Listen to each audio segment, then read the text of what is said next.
Hello everyone, my name is Helen and I'm going to start off today's video with an apology. It turns out that planning and executing a wedding is a very big endeavor, and while I am also very blissfully married at the moment, I am also hella tired. And now that you know where I've been for the last 2 weeks, let's get into this week's film, Lady Bird, written and directed by Greta Gerwig. The film premiered on September 1st, 2017 at the Telluride Film Festival to rave reviews before finally getting its North American-wide release on November 3rd of the same year.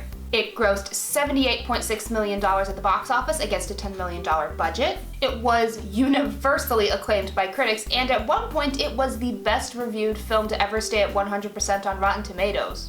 It received 5 Academy Award nominations, including Best Picture, Best Actress for Saoirse Ronan, Best Supporting Actress for Laurie Metcalf, Best Directing and Best Screenwriting for Greta Gerwig, and it won none of these.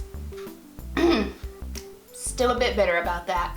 I have to say, I was excited for this movie the second I began to see adverts for it. This was around the time that I was becoming very vocal in my film feminism, part of my brand, if you will, and this film was beginning to get a lot of awards buzz. I was at the very first screening of Lady Bird in Northern Michigan, and I actually still have my film ticket, believe it or not.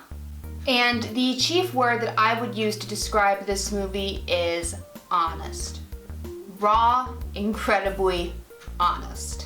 The story follows an overly dramatic high school senior named Christine McPherson, played by Saoirse Ronan, who insists that everyone in her life, including her family, calls her Lady Bird, and who also longs to escape her boring life in Sacramento to go to a college on the East Coast.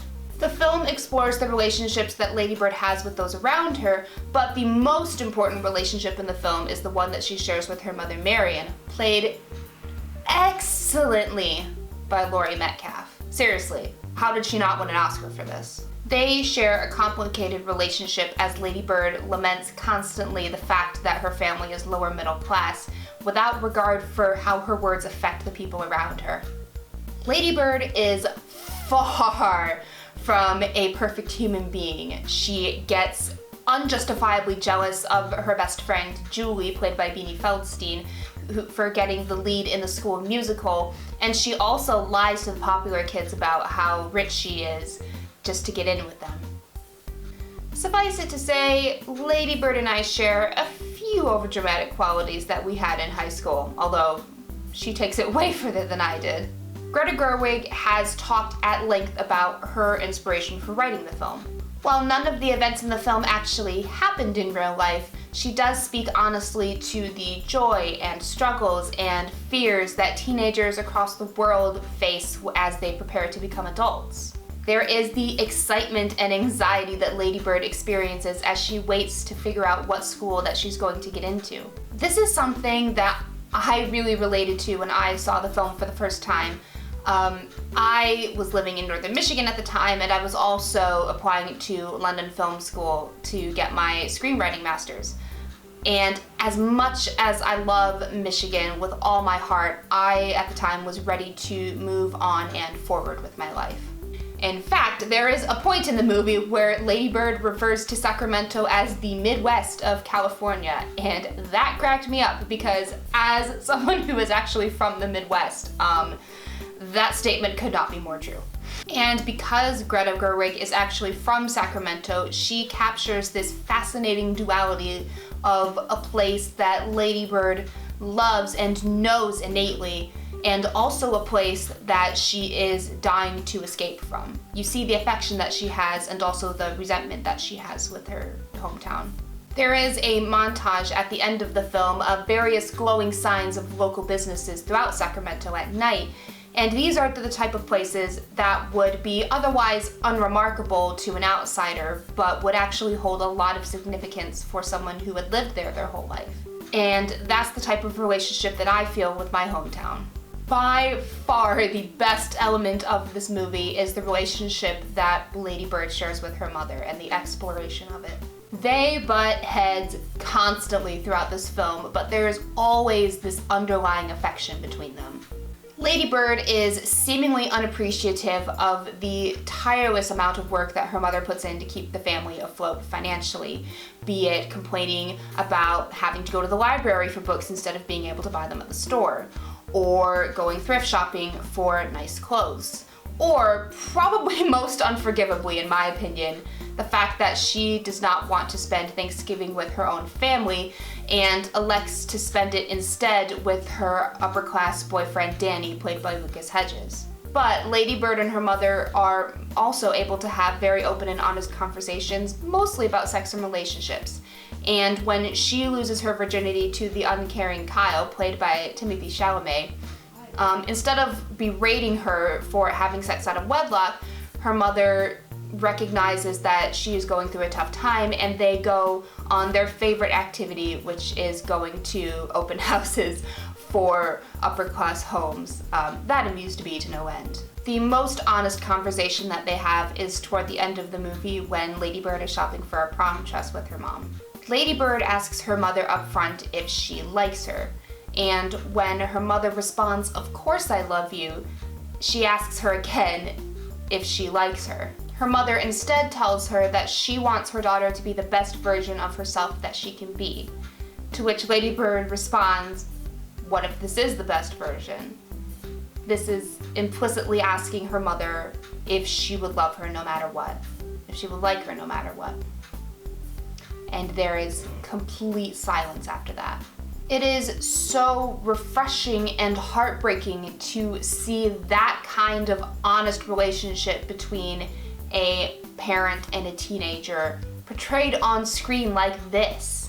My mom just went home after celebrating my wedding, and we talked at length about me and my childhood and how she parented me.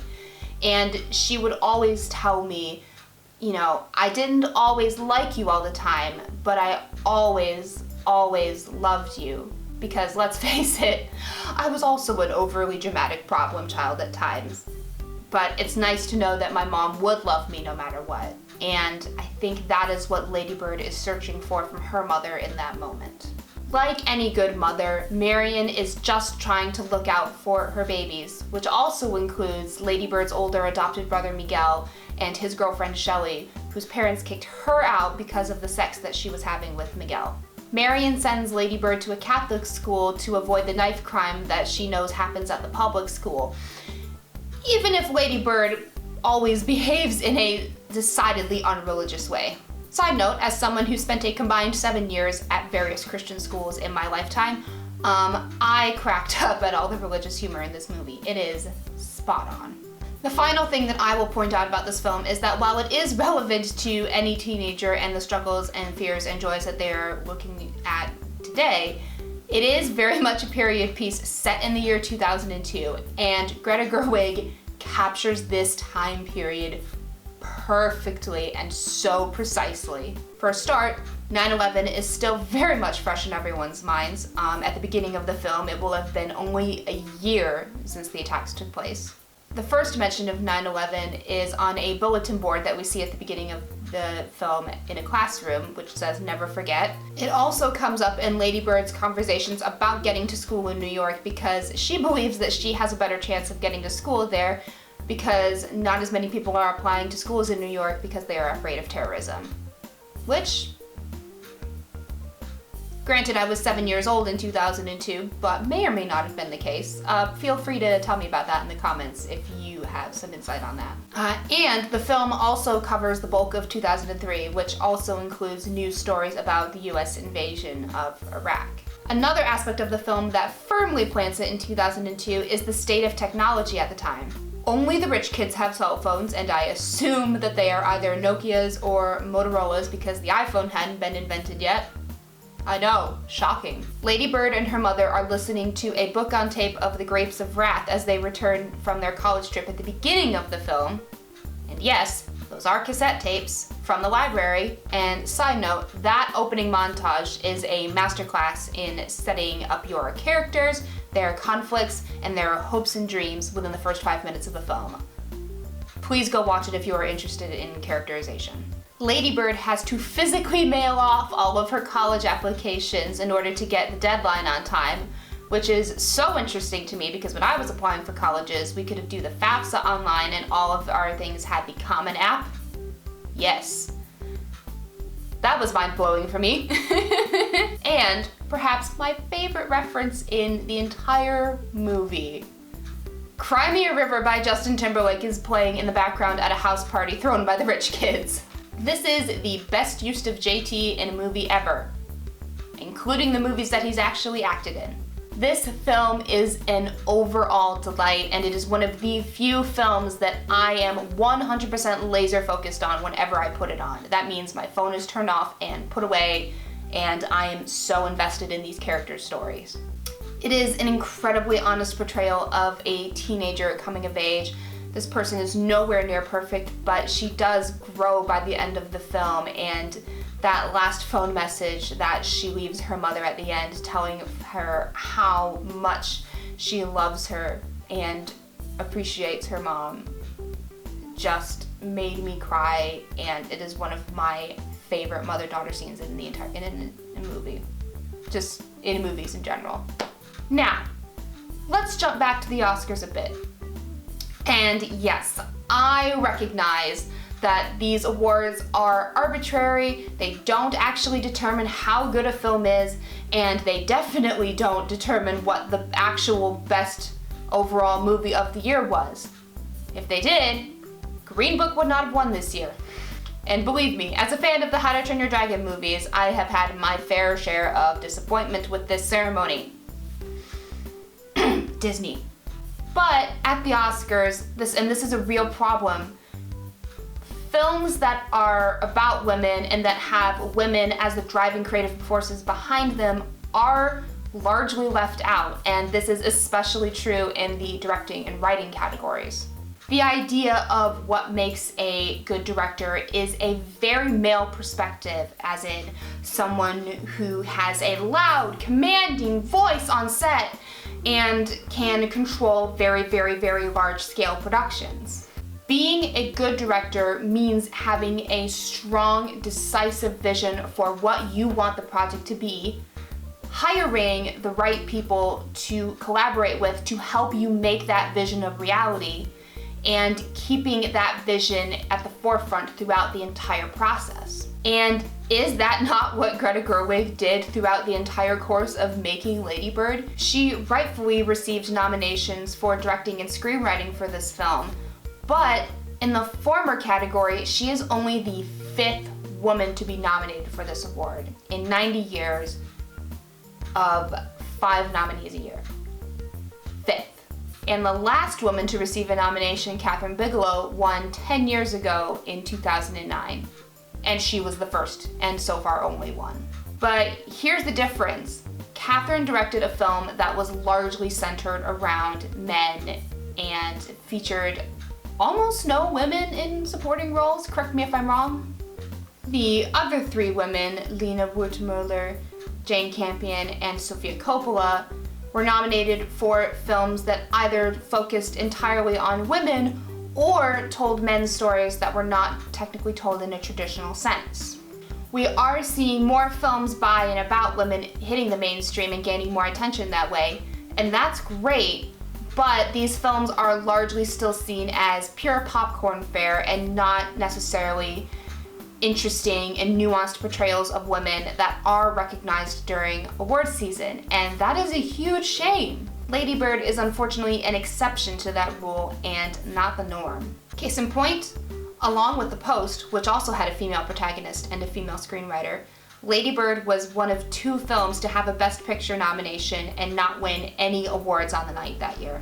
Female filmmakers and films centered on and about women do not deserve for the nomination to be the consolation prize. This year, in 2019, women directors and screenwriters and actresses have put out some of the best films of the year. And the year isn't even out yet. Those films had better be recognized in awards at the end of the year because these women do amazing, amazing work.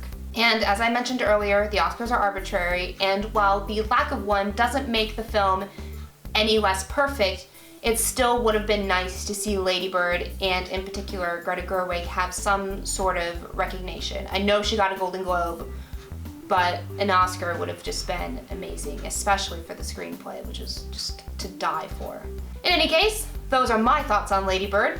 I am extremely excited for Greta Gerwig's next project, which is a new adaptation of Little Women, also starring Saoirse Ronan and Timothée Chalamet, and also featuring Laura Dern and Emma Watson and Florence Pugh, and I could not be more excited for it. It comes out in December, and make sure you get your tickets, and please go see this and support Greta Gerwig's work. I think she is an amazing directorial voice, and I want her to have a long and prosperous career. Lady Bird is, without a doubt, one of the most honest portrayals of what it's like to be a teenage girl that I've seen on screen, and it is one of the most immaculate and well thought out films that has come out in the last 5 years. Seriously. And this movie also made me a Saoirse Ronan stan, which is not a bad thing in my opinion. Let me know your thoughts on Lady Bird in the comments down below, and feel free to suggest movies for me to review in the future. Remember to subscribe to this channel for more women in film reviews every week. Next week, we are going to be discussing the new film Hustlers, which I just saw yesterday with my husband, and I cannot wait to talk to you guys about it. There's so much to unpack, but that's for another video. In the meantime, follow me on Twitter at HelenMarie95 and on Instagram at HelenMarie_95. And that's about it. Thank you guys so very much for watching. Remember to keep living awesome lives, and I will see you all next week. Bye, guys.